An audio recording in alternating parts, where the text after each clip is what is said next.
Mesdames, Mesdemoiselles, Messieurs, chers amis de Canal Martinique Télévision, chers amis de LCL, vous qui nous regardez sur kmttélévision.com, vous qui nous écoutez sur FM+, 88.9, vous qui nous regardez à Mayotte, à La Réunion, en Guadeloupe, en Guyane, en France et bien entendu en Martinique, bonsoir et bienvenue dans ce 100% politique. Nous avons le plaisir, le très grand plaisir, de recevoir aujourd'hui Jean-Louis Bonner, Jean-Yves Bonner. Jean-Yves Bonner est secrétaire général FRBTP. Alors, secrétaire général FRBTP, ça veut dire quoi? Bonsoir aux téléspectateurs. Merci de me recevoir une nouvelle fois, M. Laouché. Alors, la FRBTP, c'est la Fédération régionale du bâtiment des travaux publics de Martinique. Tout simplement. D'accord. Vendredi, vous êtes devenu le premier vice-président du SMTVD.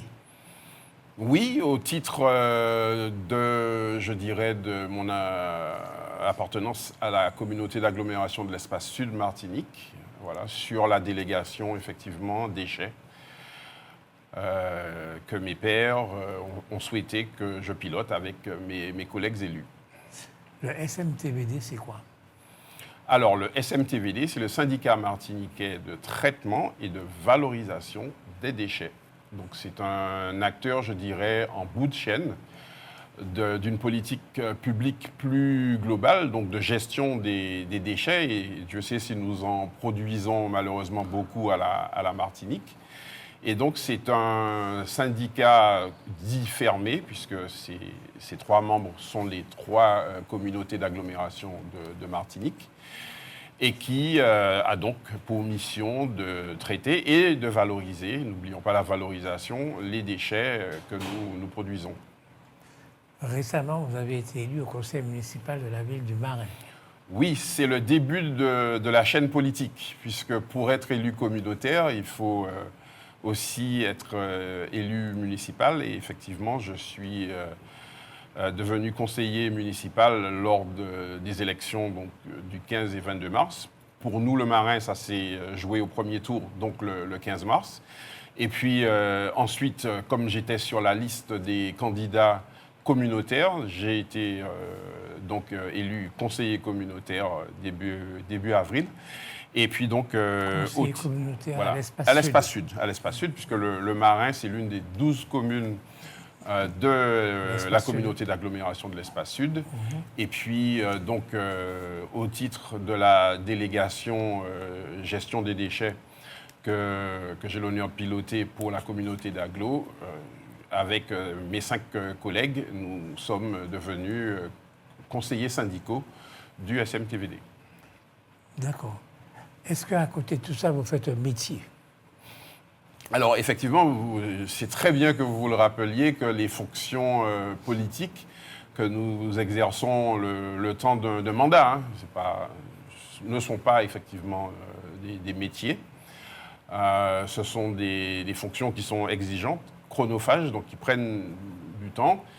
C'est aussi une grande responsabilité, mais ce ne sont pas des métiers. Métier, aujourd'hui, on va dire que j'exerce, c'est celui de secrétaire général de la fédération du BTP. D'accord. Est-ce que vous êtes un professionnel du BTP? Oui, tout à fait. Ça a d'ailleurs été ma formation de base. Donc, j'ai été formé d'abord à la Martinique, puis dans l'Hexagone, dans cette spécialité du bâtiment, des travaux publics. Et c'est, à part, je vais dire, une digression sur une activité annexe qui est l'activité exploitation de carrière, ça a toujours été une activité qui m'a occupé professionnellement. D'accord. Donc vous avez commencé dans le BTP il y a combien de temps? Alors, j'ai commencé de manière effective en 1990. Donc, ça fait, si je compte bien, 36 ans. 36 ans de pratique professionnelle, à la fois en Martinique, dans la Caraïbe, un petit peu ailleurs dans le monde, dans l'Hexagone, un peu aux Émirats arabes unis, par exemple. Et donc, une expérience accumulée et dont j'espère faire profiter notre territoire. Est-ce qu'il y a des maçons actuellement dans le BTP? Ah oui, heureusement.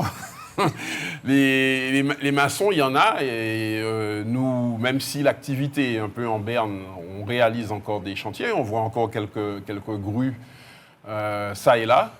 Et donc, les maçons sont une profession, constituent une profession essentielle, puisque le gros œuvre des bâtiments est essentiellement réalisé en béton armé dans notre région. Il y a aussi, on peut utiliser aussi le bois ou l'acier, mais on fait essentiellement des structures de gros œuvres en béton armé, et le maçon est au cœur de la partie gros œuvres.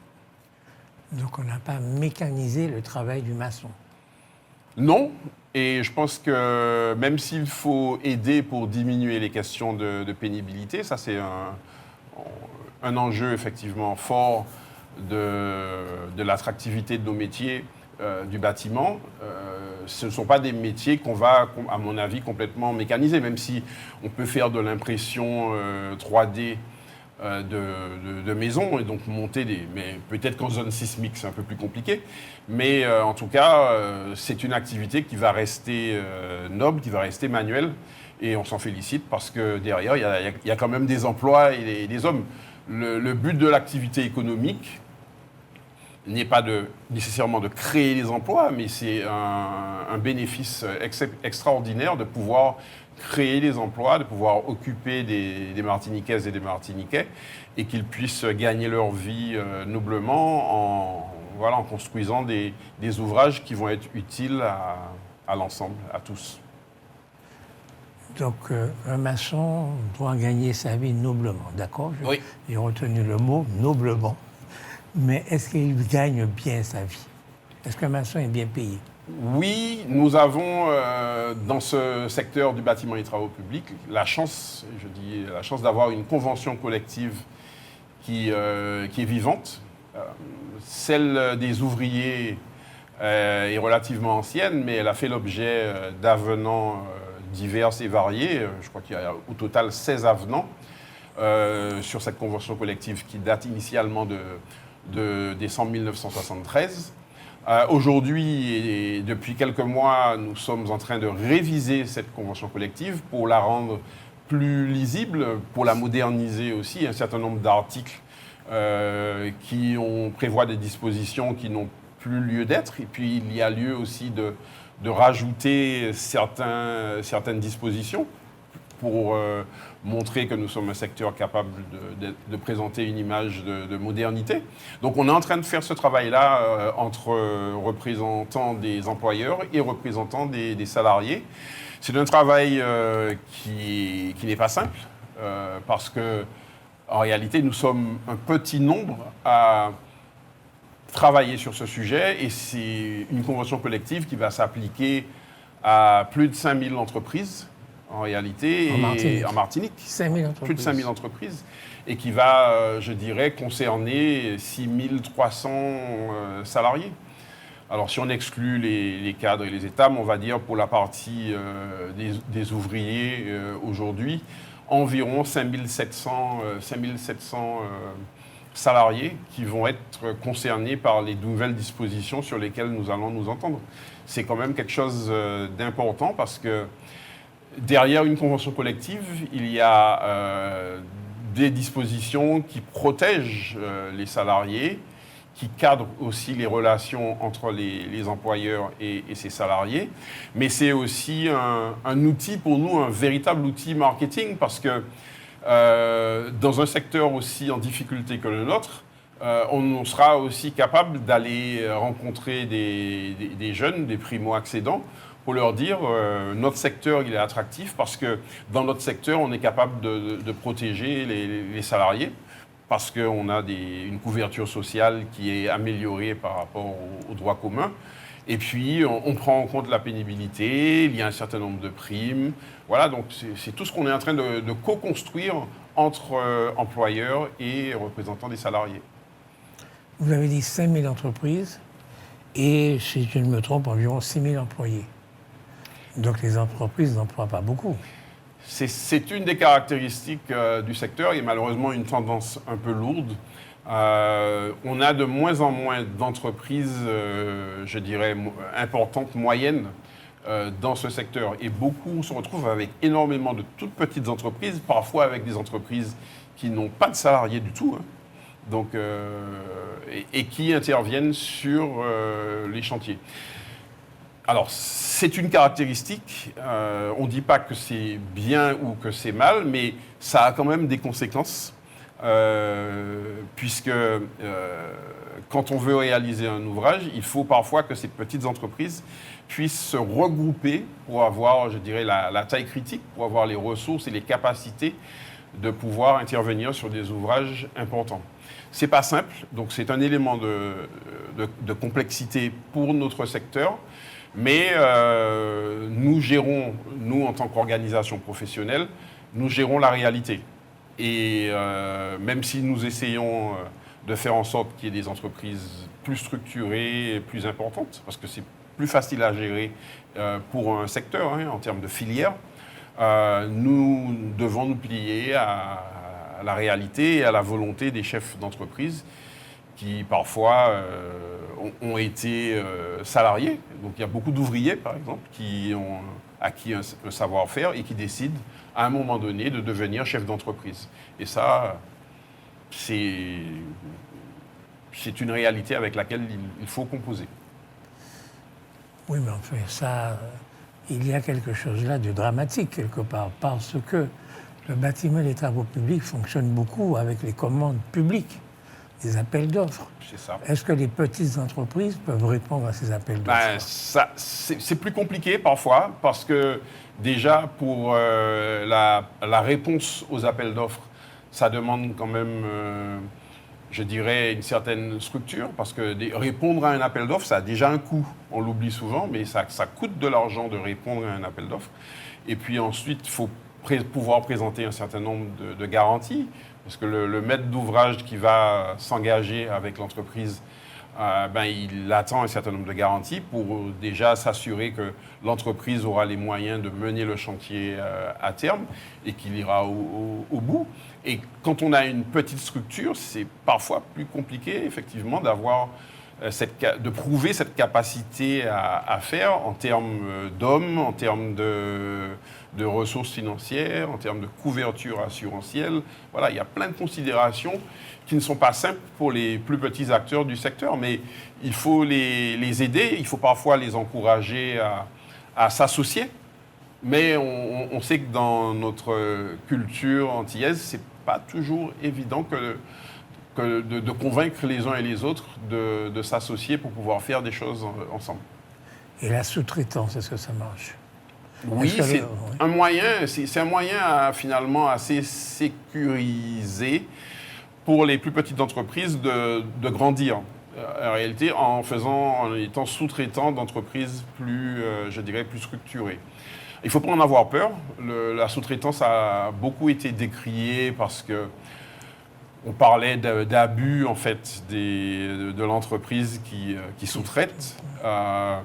Moi, j'ai beaucoup vu de cas d'entreprises, je dirais, structurées qui sous-traitent et qui permettent à des plus petites entreprises de grandir, d'apprendre aussi un certain nombre de méthodes et puis finalement, au fur et à mesure, de s'équiper en matériel et puis de pouvoir devenir plus autonome.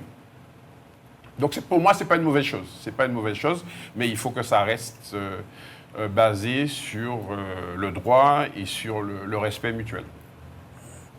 Donc depuis quelque temps, on dit que le BTP va mal. Le BTP va mal, on entend ça partout. Et il y a une maxime qui dit que quand le BTP va mal, lorsque le bâtiment va mal, tout va mal. Pourquoi on dit ça? Parce que c'est une activité qui irrigue beaucoup d'autres secteurs. Donc l'activité de bâtiment et de travaux publics, elle répond à des besoins de construction d'infrastructures ou de bâtiments. Et ces bâtiments, en fait, ils servent à de nombreux usages. Ça peut être des bâtiments à usage de sport, d'hébergement, de tourisme, hôtellerie. Voilà, donc en réalité, le bâtiment, traditionnellement, irrigue des secteurs comme la restauration. Il y a un certain nombre, je dirais, de pratiques, de traditions et d'une culture, je dirais, des chefs d'entreprise du bâtiment et des travaux publics, qui fait que ce secteur a un impact économique au-delà du simple chiffre d'affaires que les entreprises peuvent générer. Et malheureusement, on est dans une période où l'activité du BTP n'est pas bonne. Et donc s'effondre même, je dirais, quand on regarde les chiffres. Et c'est très préoccupant. C'est très, très, très préoccupant pour notre secteur. Qui est-ce qui construit en Martinique? Différents types de maîtres d'ouvrage. Donc l'État a construit, l'État construit. Nos collectivités locales sont aussi des maîtres d'ouvrage importants. Donc collectivités territoriales, les 3 EPCI, un certain nombre de satellites, les communes, les 34 communes de Martinique sont des maîtres d'ouvrage importants pour cette activité. Et puis il y a les bailleurs sociaux, alors, qui ont la particularité de mettre en œuvre finalement une politique d'État, une politique du logement social, avec des règles de la commande publique, mais en ayant des marchés finalement relevant du droit privé. Donc c'est sont un peu des acteurs hybrides. Et puis à côté de ça, il y a bien entendu l'investissement privé, à la fois réalisé par des gros acteurs. On doit construire un certain nombre d'hôtels, par exemple, à la Martinique, mais aussi des particuliers.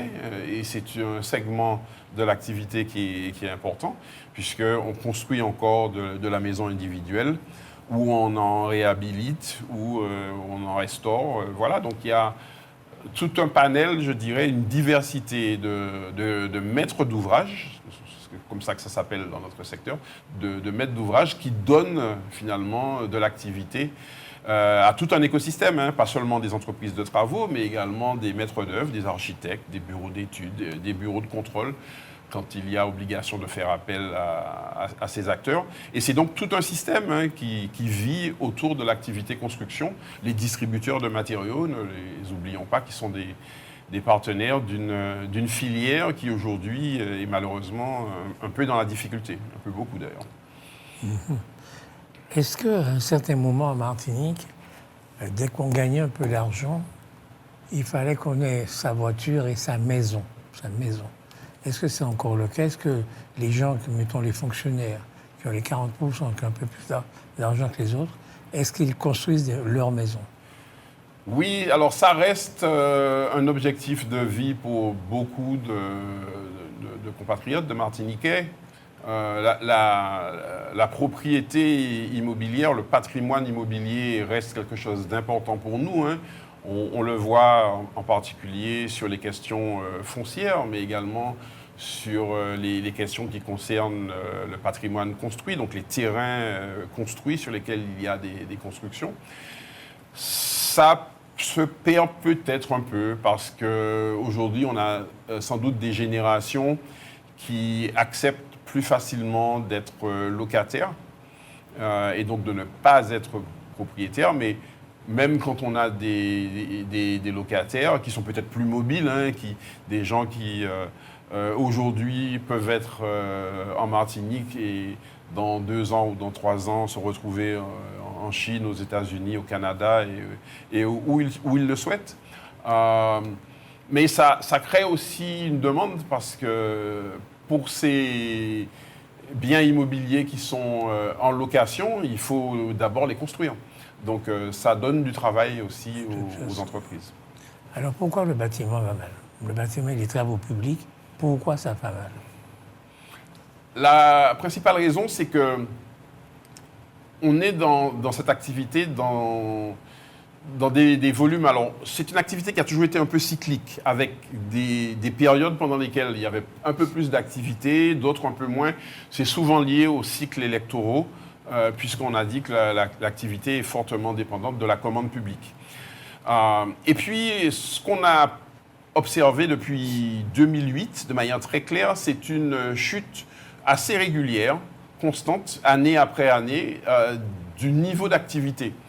Et le secteur a eu beaucoup de mal, en fait, à adapter à la fois ses effectifs de salariés, ses effectifs d'entreprise, pour pouvoir, je dirais, s'adapter à une demande finalement déclinante. Donc on a eu ces difficultés, il y a eu de la casse, des entreprises qui ont tardé à muter. Pourquoi la demande est déclinante à votre avis? Fondamentalement, il n'y a pas de raison. Ça, on ne se l'explique pas parce que les besoins, nous le savons, existent toujours.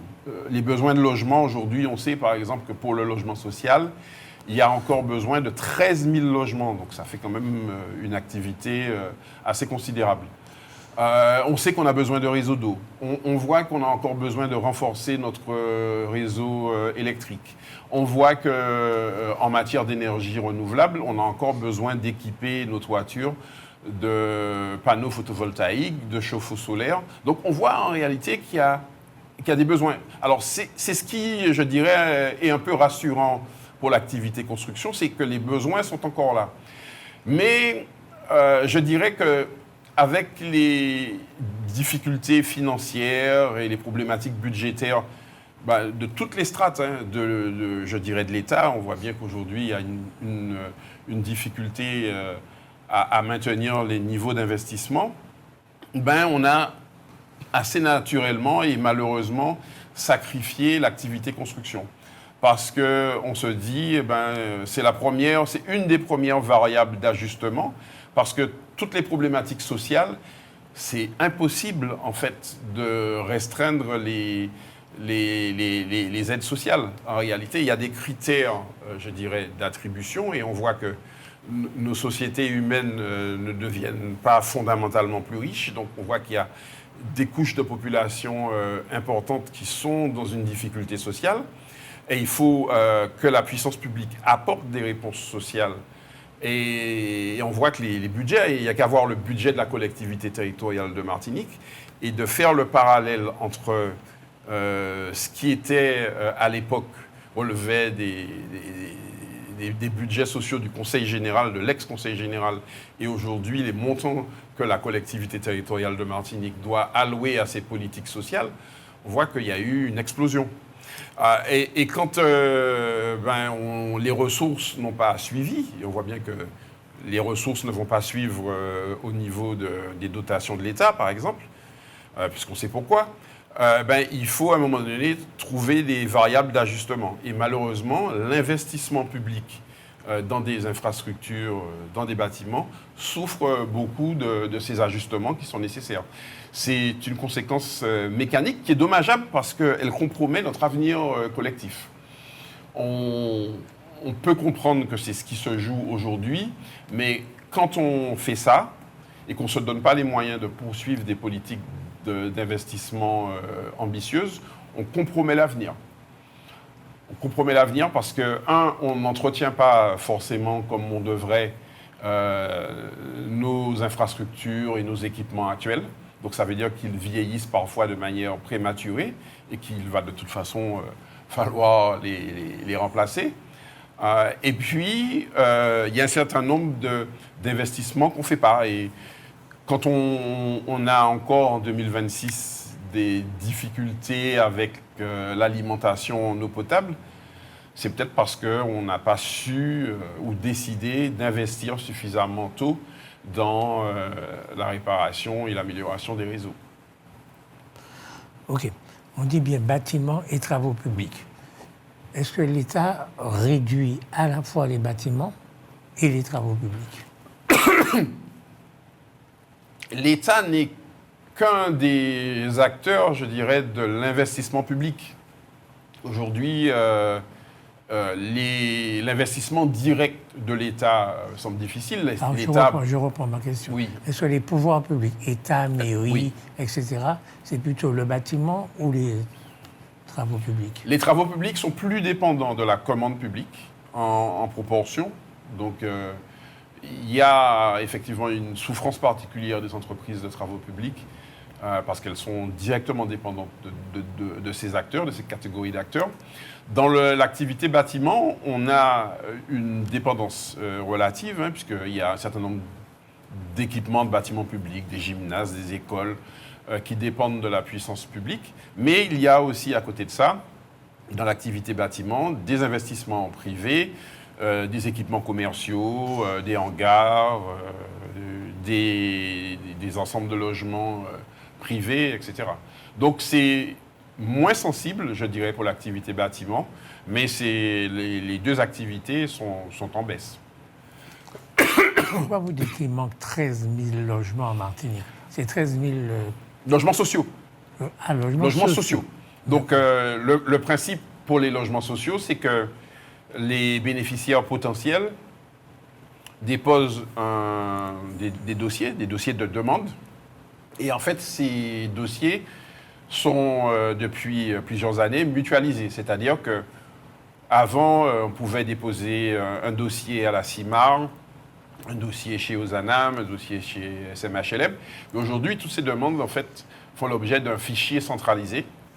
Et donc, on peut avoir le nombre de demandes. Donc, ce fichier permet d'éliminer les doublons. C'est-à-dire que si quelqu'un a fait une demande à l'origine chez 2 ou 3 bailleurs sociaux différents, ça ne compte dans les 13 000 que pour une seule demande. Ce sont des familles qui font les demandes. Oui, ce sont les individus, oui, les familles, oui. D'accord. Alors, dans le système de financement du logement social, il y a une contribution de l'État. C'est d'ailleurs celle qui nous pose problème ces temps-ci, puisque le gouvernement a annoncé une baisse à la fois des autorisations d'engagement et des crédits de paiement pour ce qu'on appelle la ligne budgétaire unique, qui finance le logement social. Et on nous dit, pour la Martinique, mais aussi pour la Guadeloupe, mais aussi ailleurs dans les autres territoires, vous avez une démographie qui n'est pas très dynamique, mais ça on le sait. Donc on va en quelque sorte privilégier les territoires ultramarins où la dynamique démographique est plus importante, la Guyane, Mayotte. Donc nous, on n'a rien contre les Mahorais ou les Guyanais, au contraire, on mène beaucoup de combats ensemble. Mais on ne peut pas, je dirais, punir les Martiniquais en matière de logement social, simplement au motif qu'ils ne seraient pas assez prolifiques en matière d'activité. de démographique. Donc nous, on combat très, très, très vigoureusement ces annonces. Pour l'instant, ce sont des annonces et nous espérons bien, avec l'aide de tous, c'est un sujet qui va mobiliser nos représentants parlementaires, pouvoir faire revenir le gouvernement sur ces annonces. Est-ce que les bailleurs sociaux ne vivent alors que des commandes de l'État, En gros, les bailleurs sociaux mettent en œuvre une politique d'État, qui est la politique du logement social. Leur propre argent. Oui, alors les bailleurs sociaux, et c'est le cas plus particulièrement depuis les crises Covid et guerre russo-ukrainienne, ont injecté ce qu'on appelle des fonds propres, donc leurs propres ressources, pour pouvoir continuer à produire du logement. Et ça parce qu'on observe un décrochage entre les modes de financement traditionnels, donc des subventions d'État au travers de la ligne budgétaire unique, je l'ai dit, des prêts bonifiés qui sont des prêts à très long terme qui sont octroyés aussi par les banques publiques. Et puis, donc, les fonds propres des bailleurs qu'ils doivent aujourd'hui mobiliser. Il y a un certain nombre, éventuellement, d'acteurs qui peuvent apporter des financements complémentaires, comme Action Logement, je dirais, qui est le collecteur unique aujourd'hui de ce qu'on appelait le 1% patronal, puisque les entreprises contribuent à cette politique du logement pour leurs salariés au travers d'une contribution sur les salaires qui, à l'époque, était de 1%. Donc, c'est pour ça qu'on parle encore aujourd'hui de 1% patronal, mais aujourd'hui, cette contribution de l'ordre de 0,4%. Et ce sont donc des sommes qui abondent les ressources du collecteur, qui est Action Logement, et qui aussi finance les logements en contrepartie d'avoir des droits d'attribution, c'est-à-dire que des Action Logement Service la réserve un certain nombre de logements dans les programmes qu'elle a aidé à financer. Si demain vous décidiez de faire des logements sociaux, est-ce que vous gagneriez de l'argent? Il y a plusieurs manières de produire du logement social en Martinique. Donc il y a ce qu'on appelle la production propre des bailleurs, c'est-à-dire qu'ils sont directement maîtres d'ouvrage et avec leurs propres effectifs. Ils ont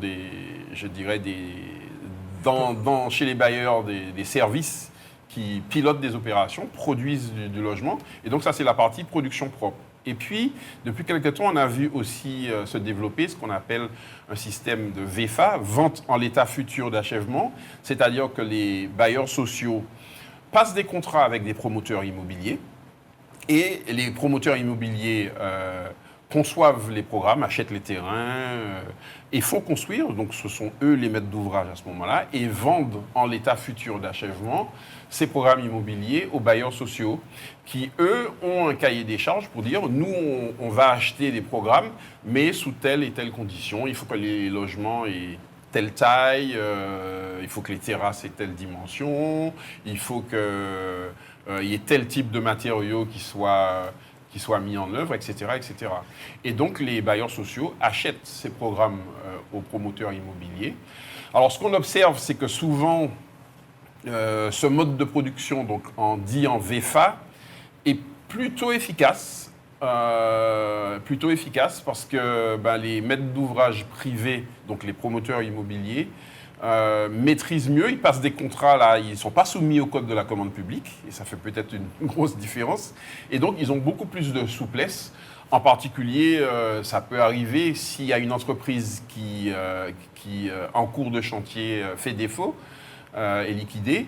Le maître d'ouvrage privé, le promoteur immobilier, a la faculté, je dirais très rapidement, de la remplacer par une autre entreprise. Quand on est en production propre pour le bailleur, il doit malheureusement respecter les règles de la commande publique et donc il faut relancer un appel d'offres, on perd du temps, 3 mois, et tout le monde perd de l'argent quand malheureusement ces événements se produisent. Parce qu'en réalité, les gens qui occupent les logements sociaux payent leur loyer quand même. Oui. Ils payent leur loyer assez régulièrement puisqu'elles sont aidées pour ça, très souvent. Oui, il y a effectivement, je dirais, il y a un peu de déchets quand même. La situation sociale de la Martinique fait que tout le monde peut être dans la difficulté, et même s'il y a des aides pour payer les loyers, parfois c'est assez compliqué de s'en sortir. Donc ça, c'est notre réalité. Il faut tout faire pour améliorer ces situations, mais les loyers sont donc plafonnés, puisque en contrepartie des subventions d'État, le bailleur social doit respecter un niveau maximum de loyer. Et il charge à lui, en fait, via ce loyer, de rembourser les prêts, puisqu'il a contracté aussi, il n'y a pas que des subventions, il a contracté aussi un prêt, même si c'est un prêt à très long terme, et même s'il y a, je dirais, une garantie apportée par, en général, la CTM. Il faut rembourser ce prêt. Il faut que le bailleur rembourse ce prêt. Et donc, il le rembourse avec des loyers. Et ce loyer va aussi servir à constituer un certain nombre de provisions pour entretenir les immeubles. Et donc, refaire des peintures tous les 8-10 ans, changer des toitures au bout de 15 ans. Voilà. Donc, tout ça se paye parce que les locataires sont capables de payer aussi un loyer régulièrement et qui est plafonné. Alors, sur les plafonds, et ce sont d'ailleurs ces plafonds de loyer qui dictent un peu les budgets construction. Parce que on a souvent eu, avec nos maîtres d'ouvrage bailleurs sociaux, des discussions sur les niveaux de prix dans ce segment de l'activité bâtiment. Il y a eu du progrès, donc les niveaux de prix sont remontés, notamment pour faire face aux augmentations des coûts de matériaux et de main-d'œuvre qu'ont les entreprises. Aujourd'hui, ça va mieux. Ce n'est pas spécialement en faisant du logement social que les entreprises deviendront très riches, mais on peut, en étant très organisé, très structuré et en n'ayant pas d'incidents de chantier avec des entreprises qui disparaissent, on peut survivre, voilà, et gagner à peu près normalement sa vie. Quand on se balade en Martinique, en Fort-de-France, mais également dans les communes, hier j'étais au Saint-Esprit, j'observais ça, le nombre de vieux immeubles, de très vieux immeubles, qui sont là. Est-ce qu'il n'y a pas là quelque chose à faire? Quand je regarde l'hôpital du Saint-Esprit, par exemple, c'est assez scandaleux, quoi, l'état de cet hôpital. Mais pas seulement l'hôpital, je veux dire, il y a pas mal de vieilles maisons, à Fort-de-France aussi, à Fort-de-France, c'est pire. Est-ce que c'est un marché pour vous? Alors, on estime qu'il y a aujourd'hui à peu près 34 000 logements vacants à Martinique. Donc, sur un parc global, je pense entre 210 et 220 000. Donc, on voit que c'est quand même un chiffre important. C'est quand même dommage de voir tous ces bâtiments en fait se dégrader, être inutilisés, dégrader aussi l'image des communes, hein, des bourgs. C'est jamais très agréable à la vue de voir un bâtiment dégradé. Ruines, quoi. Des ruines, parfois, ça finit par tomber en ruines. Ça représente aussi un danger, d'ailleurs, hein, notamment en période cyclonique, puisque ces bâtiments dégradés peuvent constituer des dangers pour les bâtiments à côté. Donc, nous, il y a effectivement une volonté de traiter ces bâtiments dégradés, soit en les récupérant et en les remettant en service lorsque c'est possible. Alors, même s'il n'y a pas de... C'est un peu un paradoxe. Il n'y a pas d'obligation réglementaire en matière, je dirais, de construction parasismique ou paracyclonique. C'est-à-dire que quand on réhabilite un logement ancien, on n'a pas les mêmes obligations que quand on construit un bâtiment neuf. C'est un peu curieux, mais aujourd'hui, on en est là. Demain, ça évoluera sans doute. Donc, moralement, quand on récupère un bâtiment ancien et qu'on le réhabilite, ce serait quand même bien qu'on le mette complètement aux normes. Alors, il y a des choses qui sont incontournables sur la sécurité électrique, des choses comme ça, mais concernant le parasismique et le paracyclonique, il n'y a pas aujourd'hui d'obligation réglementaire. C'est un marché important parce que des besoins, il y en a. De temps en temps, quand les bâtiments sont trop dégradés, on doit les démolir et ça offre des perspectives, je dirais, de reconstruction. Est-ce que ça revient plus cher de faire ce que vous venez de dire là que de construire du neuf? Chaque cas est particulier. Il n'y a pas de vérité absolue. Donc parfois, ça coûte moins cher de réhabiliter. Parfois, il vaut mieux, quand le bâtiment est très dégradé, démolir plutôt que d'essayer de reconstituer une structure, de changer toutes les fenêtres, etc. Chaque cas est différent et il n'y a pas de vérité absolue. Mais en tout cas, il faut faire quelque chose parce que ces constructions dégradées ne sont pas agréables à l'œil dans le paysage martiniquais. Est-ce que vous avez des difficultés de recrutement dans ce secteur? Oui, de plus en plus. On a du mal à améliorer la situation, même si, vous le voyez, depuis plusieurs années, nous essayons de communiquer un peu mieux, de dire ce que nous faisons et quel est l'intérêt de rejoindre nos rangs, donc de rejoindre cette belle et noble activité. On a du mal, très sincèrement, on a du mal. Alors, je pense que historiquement, on n'a peut-être pas su bien communiquer. Aujourd'hui, nous avons pris conscience des enjeux parce que dans beaucoup d'entreprises, la main-d'œuvre est relativement âgée. Ça veut dire qu'on va connaître un mur démographique. Nous commençons déjà à le vivre, hein, avec beaucoup de salariés qui vont partir en retraite, bien méritée, et qu'on ne saura pas remplacer parce que nous n'avons pas les forces vives et les jeunes qui souhaitent rejoindre nos effectifs. C'est un travail, c'est une course contre la montre, parce qu'aujourd'hui, on sait que ça va arriver, et qu'il faut, pour nous, accélérer les recrutements. Donc, ça passe par l'attractivité des métiers, ça passe par plus de relations avec les écoles, avec l'académie. On vient de signer une convention avec l'Académie de Martinique pour conduire un certain nombre d'actions. Ça passe par des relations avec le RSMA qui forme, avec notre CFA du BTP à Ducos. Donc voilà, il faut, mais avec beaucoup plus de cohérence qu'avant, conduire des actions et il faut qu'on investisse, parce qu'on n'a pas le choix, dans des actions de promotion des métiers pour attirer des jeunes. Et on veut singulièrement pouvoir attirer des jeunes femmes parce que les métiers, notamment les métiers techniques, sont trop peu féminisés aujourd'hui. Donc on a un bon vivier de femmes à aller chercher pour effectuer ce remplacement des salariés qui partiront en retraite. L'essentiel des matériaux dont vous avez besoin, vous le faites venir d'ailleurs, et ça vous pose problème? Oui, alors même si nous avons quelques matériaux locaux et on salue l'action des industriels, notamment au travers de leur association, la MPI, qui est assez active, qui travaille avec nous et qui est présente dans nos combats, on les remercie. Mais, vous l'avez dit, la quasi-totalité des matériaux que nous mettons en œuvre dans les ouvrages et les bâtiments ici sont importés. Ils sont donc soumis aux variations de prix qui sont dictées par des considérations totalement extérieures à la Martinique. Les tensions géopolitiques actuelles dans le Golfe Persique perturbent profondément les marchés et donc on a vu des augmentations de prix de matériaux de 15, 20, 30% assez soudaines, assez imprévues et donc qui se couplent en plus à des durées de validité des prix qui sont simplement affolantes. Quand un fournisseur hexagonal vous dit voilà mon prix, je vous impose puisqu'ils ne proposent pas, ils imposent des augmentations de prix de 10% et mon prix il est valable 15 jours.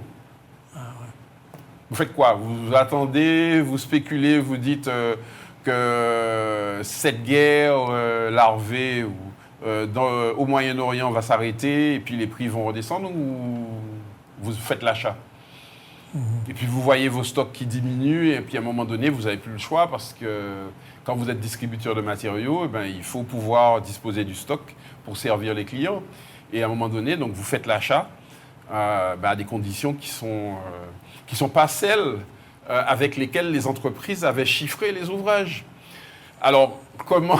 Non, mais c'est parfois, quand on va au fond des choses, on se rend compte que c'est quelque chose d'absolument ingérable. Et alors, il y a des clauses, effectivement, de révision des prix.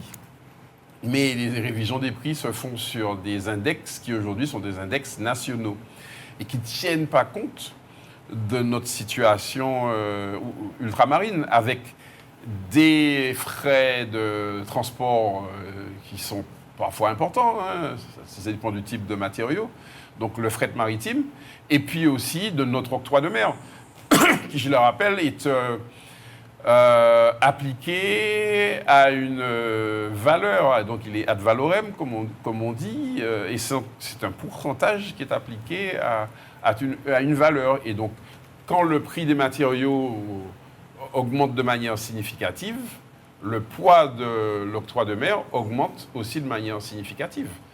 Et donc, c'est pour ça qu'en 2022, on avait sollicité notre collectivité locale pour nous aider et moduler un peu les taux d'octroi de mer, sans réponse. Mais bon, je pense qu'on en rediscutera. Il faut que l'activité construction puisse continuer. Alors, c'est un peu chaotique, mais il faut que les chantiers puissent continuer. Et donc, à un moment donné, il faut que les uns et les autres prennent des décisions qui sont parfois douloureuses, mais des décisions, je dirais, de filière qui sont temporaires, mais qui vont permettre que les choses continuent. Quelles sont les grosses entreprises du BTP ici, en Martinique? Alors, il n'y a plus de très grosses entreprises. Moi, j'ai été surpris, on a fait le salon des bâtisseurs il n'y a pas très longtemps, qui a été une belle réussite d'ailleurs. Et on a remis des prix à certains anciens, des grands bâtisseurs. Et il y avait un représentant d'une entreprise qui n'existe plus aujourd'hui, mais qui racontait que, alors cette entreprise de son père, employait 500 salariés. Ah bon? C'est absolument incroyable. L'entreprise martiniquaise. L'entreprise martiniquaise qui avait 500 salariés.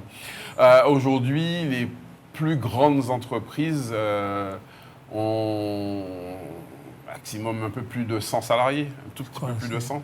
C'est la Colas, c'est ça? Alors, il y a un certain nombre, effectivement, d'entreprises anciennes. Sogea, Colas, Comabat. Il y a aussi Ageco. Voilà, de certain nombre d'entreprises qui ont des tailles importantes. Environ 100 personnes. Quoi. Oui, entre 80, on va dire, et 100 personnes. 100, 110, 120. Qu'est-ce que vous souhaitez dire de plus? Sur notre activité, oui. C'est une activité essentielle. Moi, je souhaite profiter de ce temps d'antenne pour alerter, je dirais, tous les maîtres d'ouvrage, publics comme privés, sur la nécessité de poursuivre les investissements, les politiques d'investissement, parce que quand on affaiblit trop un secteur, en fait, on le dépouille de ses ressources. Et on ne fait pas les investissements matériels, on ne renouvelle pas les effectifs. Et si jamais, et de toute façon, il y aura des besoins, les besoins, ils sont là, il faudra y répondre. Et on ne trouvera plus d'entreprises martiniquaises pour le faire. Et ce serait quand même dommage de priver la Martinique de ces entreprises, de priver les Martiniquais d'emplois potentiels. Et donc, je lance un appel à la poursuite de l'investissement. Il y a des collectivités qui continuent heureusement à investir et nous les remercions. Mais il faut que le mouvement soit plus général. Ce n'est pas simple dans le contexte budgétaire actuel, mais c'est une nécessité pour notre territoire. Lorsque la région a été en charge des routes dites nationales, un tas de routes ont été construites vers le sud de la Martinique. Est-ce qu'il ne manque pas de routes vers le nord, notamment le nord Caraïbe?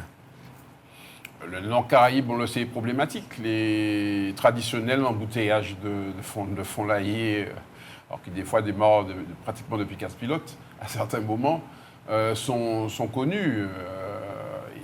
Il y a des tentatives de gérer autrement les flux à la fois de personnes et de matériaux, puisqu'on sait qu'il y a un trafic important camion entre les carrières de Saint-Pierre et la zone centre, ou vers le sud, même vers le sud, puisqu'on ne produit plus de sable dans le sud.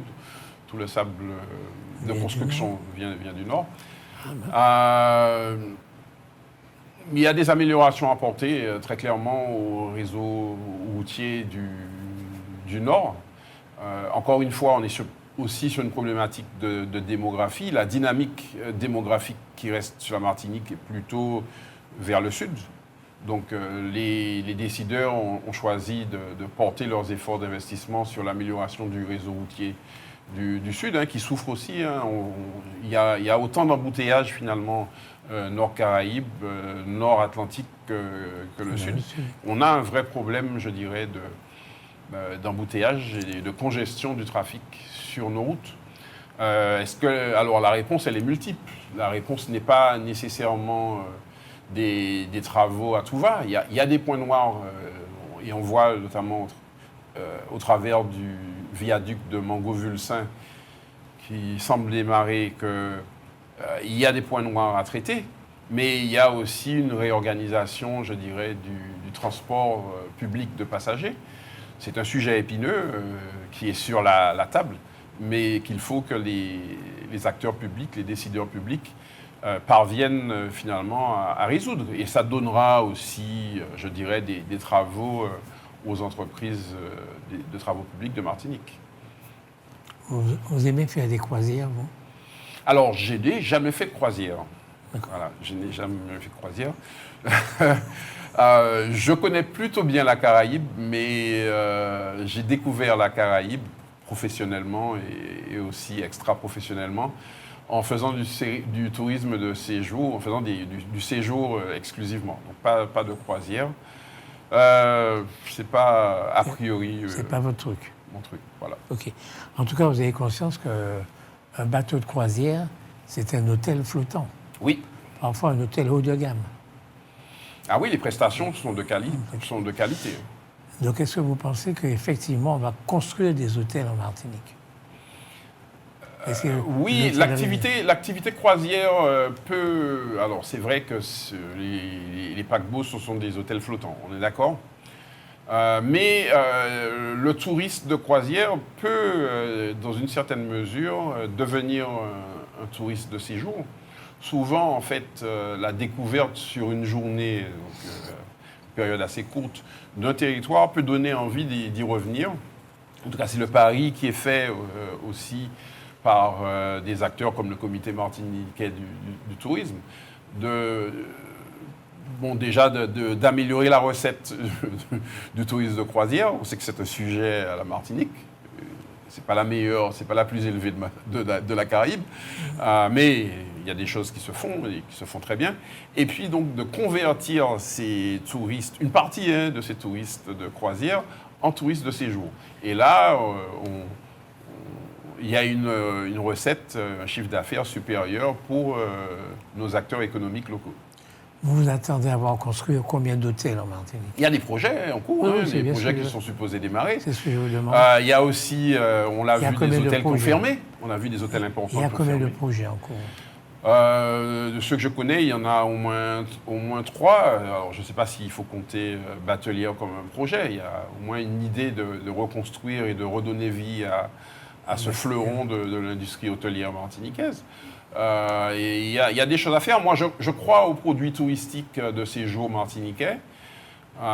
Il faut continuer à cultiver son côté authentique. Et de ce point de vue-là, il y a par exemple un tourisme historique et patrimonial à continuer à mettre en avant. On a des bâtiments historiques, alors même s'ils sont liés à une période qui peut être une période douloureuse de l'esclavage, il faut aujourd'hui dépasser et peut-être que, je dirais, générer des emplois, du chiffre d'affaires, une valeur ajoutée locale à partir, je dirais, de sites qui ont connu une histoire douloureuse. Peut-être que c'est une forme de réparation, puisque nous sommes dans le mois des réparations. Allons-y, mettons ça au débat public.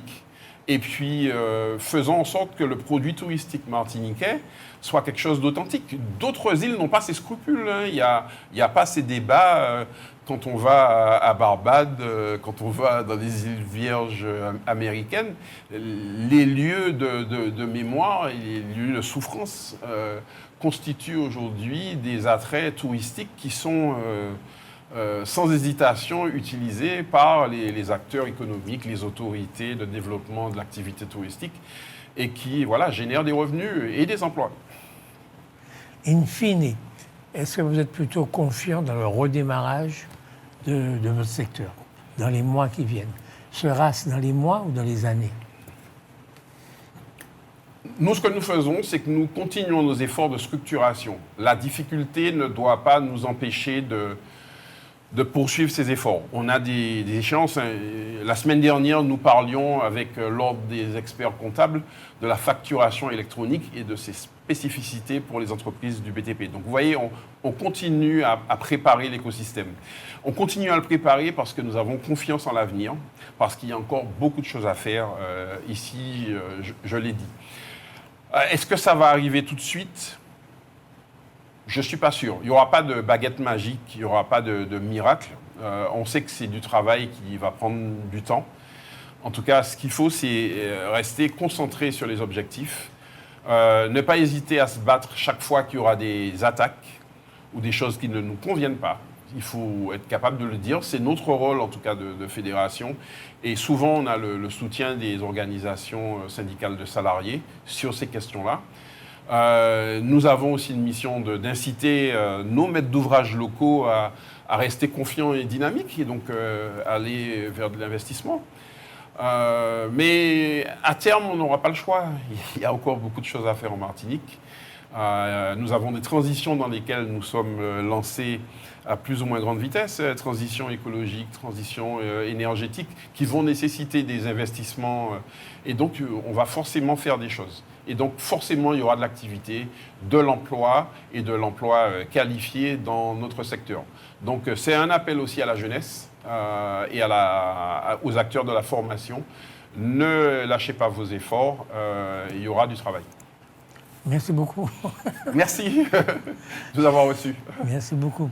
Chers amis de Canal Martinique Télévision, nous avons eu le plaisir de converser devant vous avec Jean-Yves Bonner, qui est secrétaire général de la Fédération régionale du BTP, Bâtiments et Transports publics, et Travaux publics, pas Transports publics, qui nous a parlé des difficultés que rencontre actuellement le BTP en Martinique.